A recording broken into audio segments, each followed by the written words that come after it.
Over more than a week, this has become a familiar sequence, but no less concerning for it. The United States launching airstrikes last night after an Iranian attack on commercial shipping, this time a container ship off the coast of Oman.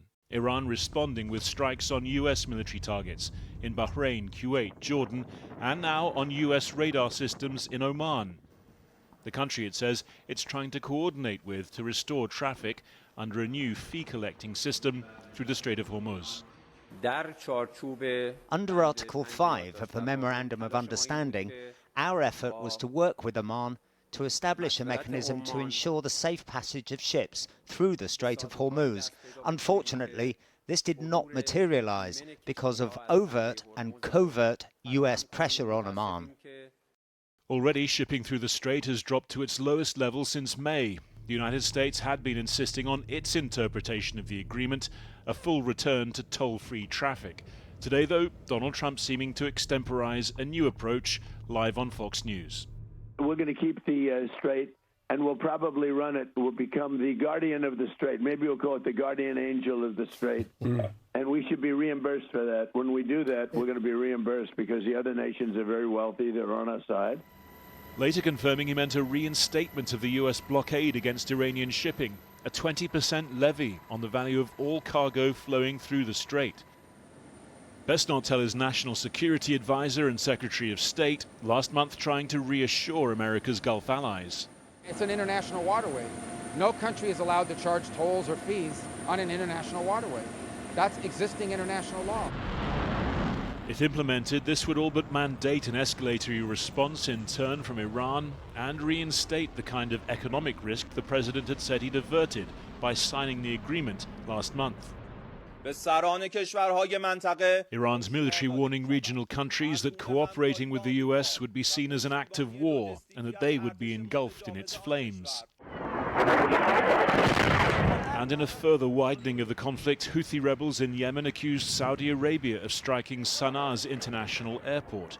The Saudi-backed Yemeni government saying the runway was targeted to prevent an Iranian plane from landing.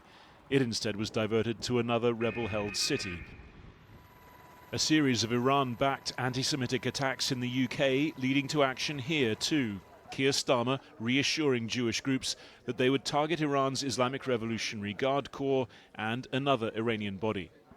We're designating this criminal group the Islamic Movement of Companions of the Right, and we're designating the IRGC. And what that means is that anyone found supporting or assisting these groups will now face up to 14 years in prison. The US military demonstrating its own means of targeting the IRGC today, for the first time using naval drones in combat. Where this all goes next, largely dependent on what Donald Trump means by this latest threat, a bid for fresh leverage in talks, or a decision to turn away from them. Well, just before we came on air, I spoke to Fouad Izzadi, an analyst at Tehran University who is a supporter of the government. And I asked for his reaction to Trump's latest statement about the Strait of Hormuz.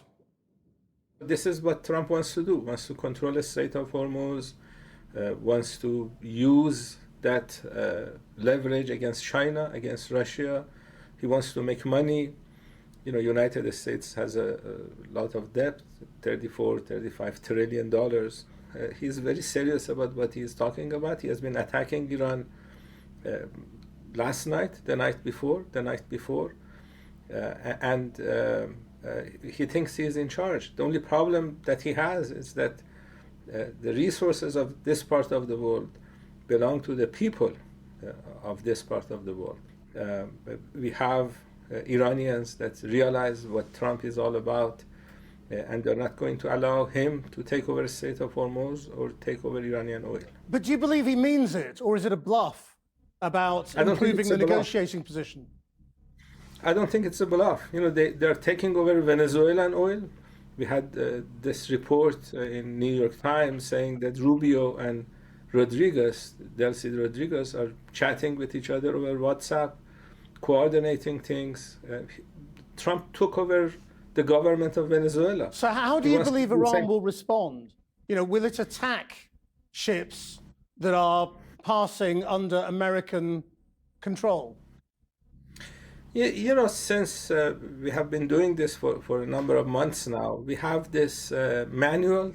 It's called San Remo Manual. It deals with laws of war when you're fighting over sea territory. And under that manual, if a country like United States attack a country like Iran, and that United States escorts ships, commercial ships, those commercial ships are legitimate military targets. That's international law. So Iran, attacking ships by Iran is not against international law. The attack on Iran was illegal under international law. The attacks that we have been experiencing in the last week is illegal against international law. So are we back to square one then? I mean, are we back to the position we were in before the ceasefire and the MOU? No. You know, Iran is actually stronger. We have this unified nation, rally around the flag effect. We didn't have all these things before all this mess that Trump had. And let me tell you, if Trump is successful with Iran, the same way he was successful with Venezuela, he would want to take over Greenland and Canada and Cuba and other places. He is unleashed. He thinks he can take over other countries' resources. But it doesn't look like the markets believe Trump. I mean, there hasn't really been much of a reaction. The oil price hasn't gone crazy as it did before.